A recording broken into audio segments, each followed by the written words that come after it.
Hello, it's Neil Getz, and it's a lovely early November afternoon, and I'm at Binghill, Recumbent Stone Circle, just on the west outskirts of Aberdeen City. And I'll put the coordinates of where it is and where to park and the route that I take to get here. I'll post that in the comments section. So this is a relatively small circle. And just as Douglas has kind of suggested, it's quite a good idea to get a bit of an idea of topology. And it's a bit difficult because, as you can see, we're in the middle of the woods. So I've done a little bit of look on OS maps, and if I stand in the centre of the circle and I look across the recumbent, so the recumbent is orientated pretty much south, slightly southwest, but only a slight amount, pretty much south. And where we are, if I look north and sort of wander over to the boundary, have a look through the trees, there's a kind of house just on the top of the hill there. So we're on a shallow hill. That's the top just there, just a couple of 100 metres away. And if I come back to the centre of the circle, look across the recumbent, this hill kind of shallow bobs all the way down about a couple of kilometres, maybe just shy of a couple of kilometres down to the River Dee. So we're on a hillside near the top, not at the top, but near the top, on the south side of the hill, looking down south, looking southwards. The circle is obviously in the middle of a wood, and it had been reported in great crowns of stone about 100 years ago to be heavily forested, even having some comments of the centre of the circle having been heavily planted with trees. Now we've seen a few circles like that, and a few circles mentioned like that having been in the middle of plantations over the decades and centuries. But a kind of common trait of them is the stones have fallen. So it could be that the trees have either grown, and in this case over here, stone 5, that's the stump of a tree. Now it could be, I'm not suggesting that's that tree that's fallen the stone, not in the slightest. I'm just suggesting that it could be earlier trees have maybe over the decades grown and the trees have toppled the stones. It could be the trees have been felled deliberately by woodsmen, and the fallen tree has smacked the stone and it's fallen. Or it could be, as we've seen in recent wind and storm damage, that a tree that has fallen and uprooted itself has, creates some significant ground damage.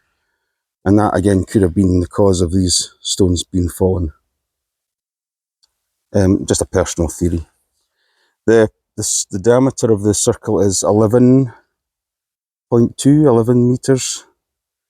There's a cairn, and you can see with the curbstones just here, kind of going round. There's a cairn here. There's even records in great crowns of stone. There's a lovely diagram with a central court in the middle, heavily disturbed and heavily robbed. Not real surprising when you see the stone dikes. There's stone dikes all over this wood, and I would suspect that a lot of the stone, especially in the cairn, if not the stone circle itself, had been used for either barns or houses or stone dikes. It's been quite common in the past. The early records suggest that this was originally recorded to have been 10 stones altogether, but today we have 7, with a couple of odd stones that have been not categorised as part of the stone circle. So we'll just walk through them, and as kind of convention kind of dictates we'll start with the recumbent setting, and we'll start with the western flanker. So looking south, west flanker, east flanker, both fallen. Both are a little bit, they're not particularly any particular shape. You might be forgiven to have a bit of a kind of right angle there as a chosen shape or a carved out shape, chiseled shape. Both flankers, 1 and 3, are about 1.9 metres. Now, given this is fallen, you're talking a good third or 25%, maybe a third of it being used to be in its socket. So not particularly tall, not particularly big or tall or large stones by any means, but certainly a recumbent. Heavily covered in moss. At one point, apparently, the circle was very heavily covered in leaves and moss and surrounded by trees. It was almost fairly difficult to get to, whereas now it's relatively easy to get through. Although it's in a private estate, Scottish Land Reform Act allows anybody and everybody to walk up to the circle. Don't be put off by the private signs on the gate. You are quite within your rights to come and look at the circle. So that was stone 1. Stone 2 then, the recumbent. I think it's about 2.4 metres. Stand at the front of it. Comes up to be my waist. Somebody's put a nice little witchy thing, I guess, or Halloween thing. It's got a nice, reasonably flat top. It's, what's that, maybe a kind of elbow to fingertip deep, reasonably flat at the back and the front. A really nice quartz seams running through it. I've seen these at previous visits, and really quite nice rock kind of features in here. Again, I think that's quartz coming down that seam. A lovely stone, really nice recumbent size. Number 3 stone, the east flanker. Now, again, lying like this, the Great Crowns of Stone pretty much say for the last maybe 100 years, 150 years, a stone circle is pretty much in the same state as it was back then. There's maybe been earlier records around about that kind of time when 1 or 2 stones had been standing and they were fallen, but pretty much the last 100 years it's been the same state. So stone number 3 then, same kind of length, 1.9, maybe 2 metres long. Again, hard to tell under on this moss, and if you're visiting stone circles or any kind of monuments and gravestones and such like that, it's really important not to disturb anything really. The moss, the lichen, anything like that. It's quite important, because unintentionally what you might be doing is to try and get down to the surface, as you might be actually removing the surface. So it's important just to leave things as they are. And again, a good chunk of that, a good 25%, 30% of that would have been used as the socket insertion. So that's stone 1, 2 and 3, the recumbent setting. Now in Great Crowns of Stone, this stone is just identified as, well, it's not actually got a name. It's one of these kind of outliers. It's not big enough to be the stone circle. It's maybe been described as maybe being one of the curb stones for the cairn. Could have been used or moved as part of maybe stone being used for the dikes or local houses. So stone number 4 is this fairly chunky fellow across here, more like a kind of long boulder, not any particular kind of shape to it, maybe not. And again, there's the kind of classic theories about the stones. Were they 2 main kind of camps, which have a foot on both, to be completely honest, is that the stones were quarried, specifically chosen, quarried, carved out, and dragged or transported somehow to a particular site. The other camp is a lot of such size of stones, boulders, were probably ripped up with ice sheets moving at the end of the Younger Dryas, the Ice Age, when there was like significant ice movements, a really rapid melting of the ice sheets, which would have ripped up a lot of stones and then just dumped them all across the landscape. And it could be essentially what we've seen as essentially like moving the furniture. They've just moved them into a pattern. They found them relatively locally, moved them into a kind of pattern, and moved them into a kind of a circle, and that's what we see today. So there's two camps, and I'm equally. I'm actually. There's even the third one that says some have been found, some have been dragged, some have been quarried. Mostly have been shaped while they were in the circle. Maybe the circle's been used by a community, then abandoned, then reused by another community who have then shaped them. So there's lots of different theories and thoughts about it. And that's kind of explains a lot of the wonder and the appeal to these circles, as nobody really knows. So that's stone 4. And then there's another outlier. Now in Great Crowns of Stone, this is called A for some reason. And it could be that this stone was perhaps part of the stone circle, but maybe further back in the circle, maybe back there, beside 7 and 6. Or it could have been a fairly large cairn curbstone, but it's just marked as A, not really defined as anything. And then stone 5 is back here, a kind of bit of a boulder, clearly fallen stone, coming around in that circle from the recumbent. So 1, 2, 3, 4, 5 around here.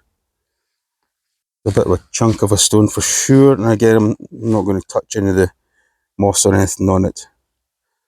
During the summer months, I think, kind of end of spring, beginning of summer, I think they're a lot more exposed than they are like in the middle of, beginning of winter almost.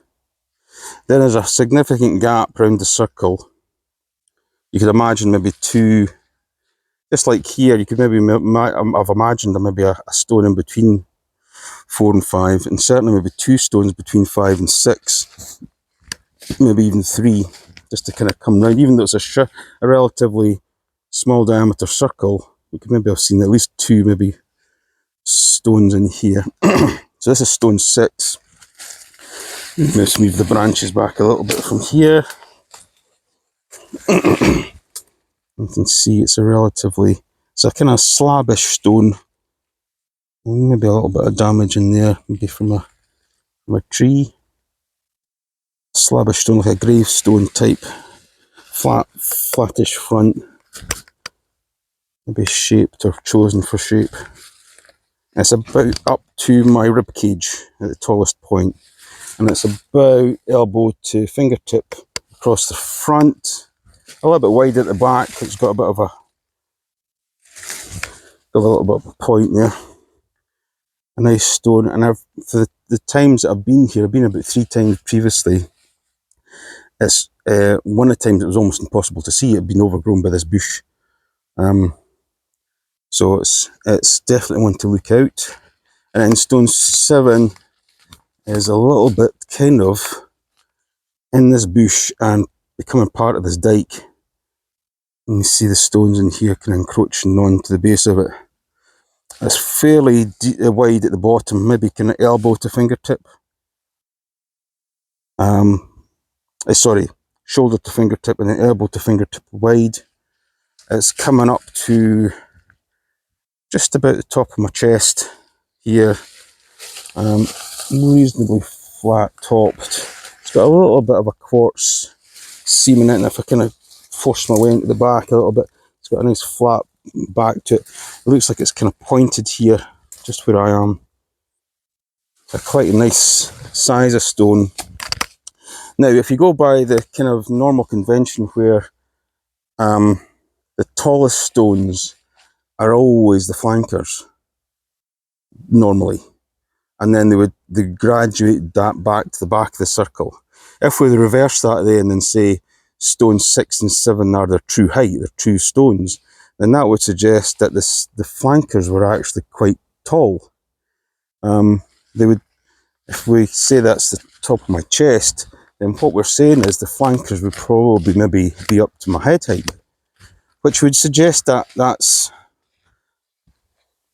stone's perhaps both flankers have perhaps had some damage, because you wouldn't be able to stand them up to that height without them being in their socket as well. So there's maybe been either in the falling of, or whatever, or their use or the potential use in a dike or a local house, they've come under some kind of damage, and they've maybe had their length lopped off a little bit. It's just, again, another little kind of theory. So let's have a look at the curbstones then. Curbstones are pretty substantial. I mean, again, we've seen these at lots of other sites.